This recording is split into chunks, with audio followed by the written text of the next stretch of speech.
పాపం ఏంటో తెలియకపోతే నువ్వు దేవునికి ఇష్టంగా మారలేవు.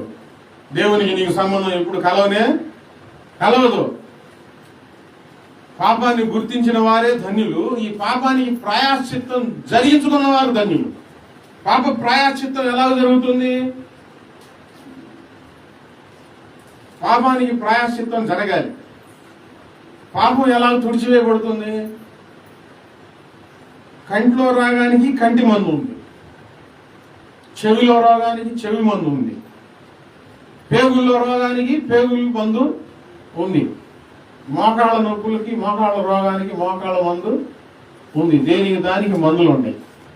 పాపాన్ని బాగు చేసే మందు ఎక్కడ ఉంది? ఈ పాపం చేస్తున్నామని తెలుసుకొని ఋషులు మహారుషులు